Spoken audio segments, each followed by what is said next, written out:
دینی و اصلاحی بیانات کے لیے ہمارے چینل کو سبسکرائب کیجئے اور بیل آئیکن کو دبائیے۔ جزاک اللہ۔ دیکھو رسول اللہ صلی اللہ علیہ وسلم نے بھی بعض مواقع پر عین سری گناہ کے وقت کسی کو نہیں روکا کہ بعد میں روکوں گا اس کو میں، اگرچہ ویسے تو آپ ہمیشہ روکتے تھے لیکن بعض دفعہ مصلحتاً آپ نے خاموشی بھی اختیار کی ہے۔ حضرت کعب بن زہیر رضی اللہ تعالیٰ عنہ ایک صحابی، ایک پہلے غیر مسلم تھے، نبی کے خلاف حجو کیا کرتے تھے، آپ کی گستاخی کیا کرتے تھے، تو آپ نے حکم دیا جہاں پاؤ ان کو قتل کر دو۔ لیکن یہ مکہ میں کسی کی سفارش لے کے نبی کے سامنے آ گئے اور اس نیت سے کہ میں اسلام قبول کرنا چاہتا ہوں۔ اب جب نبی کے سامنے آپ بیٹھے ہیں، حضرت کعب بن زہیر تو شاعر تھے، اور پہلے عرب میں شاعروں کی عادت ہوتی تھی کہ پہلے اپنی معشوقہ کے قصے بیان کرتے تھے شاعری میں، اس کے بعد اصل یعنی ٹو دا پوائنٹ بات کی طرف آتے تھے۔ تو انہوں نے بیٹھ کے نا اپنی محبوبہ کی پوری غزل پڑھنا شروع کر دی نبی کے سامنے۔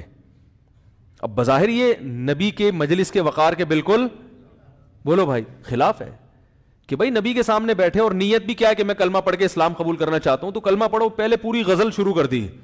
بان سعاد فقلب اليوم مبتول متیم اسرہا لم یفد مقبول، سعادہ چلی گئی الفاظ دیکھو، سعادہ ان کی محبوبہ کا نام سعادہ تھا، سعادہ چلی گئی میرا دل ٹکڑے ٹکڑے ہے، اور متیم اسرہا اور میرا دل بھی سینے سے نکل کے محبوبہ کے پیچھے ہی چلا گیا ہے، اور لم یفدا سینے سے دل تو نکل کے چلا گیا مگر کوئی آلٹرنیٹ دل بھی نہیں ہے جو سینے میں لگا کے سوچنا سمجھنا شروع کر دوں، یعنی کوئی متبادل دل بھی کسی نے نہیں دیا۔ تو ایسی شاعری کر رہے غضب کی، لکنھا خلۃ قد سیت من دمھا، پھر کہنا یا رسول اللہ میری جو محبوبہ ہے اس کی تو گھٹی میں بے وفائی پڑی ہوئی ہے ٹھیک ہے، لیکن آپ صلی اللہ علیہ وسلم خاموشی سے سن رہے ہیں۔ ہمارے سامنے کوئی آتا، کوئی ایسا غیر مسلم اسلام قبول کرنے، اس کا ایک کلچر ہے، وہ اپنے کلچر کے حساب سے چل رہا ہے، ہم ایک رکھ کے کیا لگاتے ہیں، ہم پھر لوگوں بتاتے ہیں میرے سامنے ایسی میں تو رکھ کے چھماٹ لگایا اس کو۔ تو یہ نبی کے اخلاق ہیں بھائی، ابھی آ رہا ہے سننے دو بیچارے کو، اپنی محبوبہ چلی گئی ہے تھوڑی بڑاس نکالنے دو۔ اس کے بعد پھر انہوں نے فوراً پینترا بدلا اور آپ صلی اللہ علیہ وسلم کی شان میں اشعار پڑھنا شروع کر دی۔ پہلے محبوبہ کی شان میں کافی دیر شاعری کی ہے، اس کے بعد کہنے لگے ان الرسول لسیف یستضاء بہ مہند من سیوف اللہ مسلول، تلوار کی طاقت ہے محمد کے صلی اللہ علیہ وسلم کے پاس کہ اتنے کمزور ہو کہ مکہ کو آج انہوں نے فتح کیا، اور میرے جیسا سنگ دل سخت دل آدمی بھی آج اسلام قبول کرنے پہ راضی ہو گیا ہے۔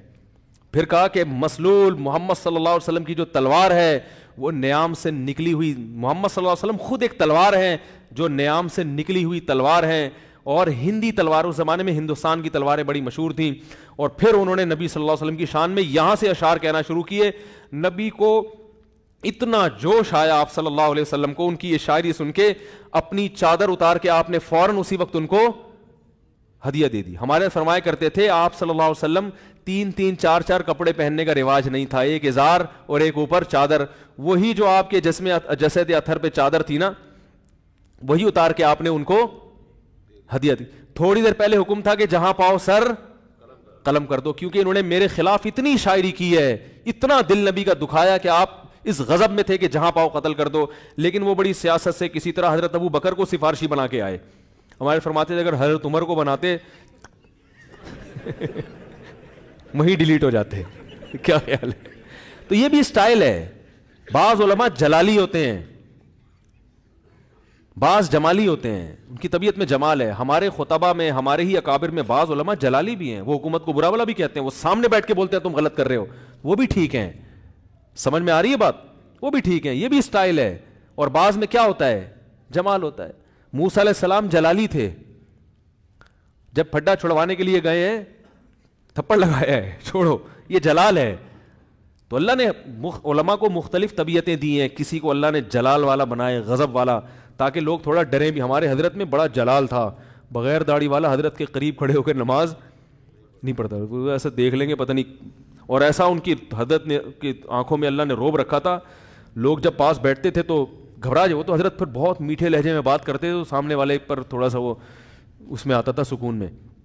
تو یہ اللہ نے مزاج رکھے ہیں، تو اللہ نے حضرت مولانا طارق صاحب کو مزاج کون سا دیا ہے، جمال والا۔ تو سب سیٹ ہے، سب صحیح ہے، جو جلال والے ہیں وہ بھی ٹھیک ہیں، جمال والے بھی ہونے چاہیے، دونوں قسم کی چیزیں ہونی چاہیے، آئی بات سمجھنے۔ تو وہ ایک چھوڑے یار بہت لمبی بات ہو جائے گی. تو وہ نبی صلی اللہ علیہ وسلم نے حکم دیا تھا کہ جہاں پاؤ ان کا سر قلم کر دو. لیکن جب انہوں نے ان کو پتا تھا حضرت ابوبکر کی طبیعت میں جمال ہے, نرمی ہے, حضرت عمر میں غیرت اور حمیت کا غلبہ ہے, وہ تو برداشت نہیں کریں گے کہ نبی نے جس کے قتل کا حکم دیا وہ میرے پاس آیا سفارشی بن کے. تو حضرت فرماتے تھے کہ وہ ڈیلیٹ کا لفظ میں استعمال کر رہا ہوں. تو حضرت ابوبکر نے ان کی سفارش کی, بھائی چلو میں تمہیں چھپڑ میں لے جاتا ہوں, بٹھا دوں گا, دیکھنا کیا آرڈر ہوتا ہے تمہارے بارے میں. تو انہوں نے پہلے غزل کہی ہے اور پھر نبی کی شان میں اشعار جب کہنا شروع کیے, آپ کو اتنا مزہ آیا, آپ نے خوشی میں اپنی چادر اتار کے ان کو یہ کیوں ہدیہ کر رہے ہیں, ان کو اپریشیٹ کرنے کے لیے. چلو جب تک تم غلط تھے تو تمہارے بارے میں فیصلہ تھا, اگر تم نے توبہ کر لی ہے تو ہم تمہاری اس قدر حوصلہ افزائی کریں گے. اپنی چادر گفٹ کر دینا نبی کا یہ معمولی بات نہیں ہے. جو چادر آپ جسم پہ پہنتے تھے معمولی چیز نہیں ہے. تو یہ بھی ایک نبی کا طریقہ تبلیغ ہے کہ اپنی محبوبہ کا تذکرہ کر رہے ہیں, مگر تھوڑی دیر کیا ہے, جب دوسرے کی جب تک سنو گے نہیں تو پھر اپنی سنانے کے بھی انسان اہل نہیں ہوتا. تو خیر, مفتی طارق مسعود صاحب کے مزید شارٹ کلپ بیانات کے لیے ہمارے چینل کو سبسکرائب کیجیے اور بیل آئیکن کو دبائیے. جزاک اللہ.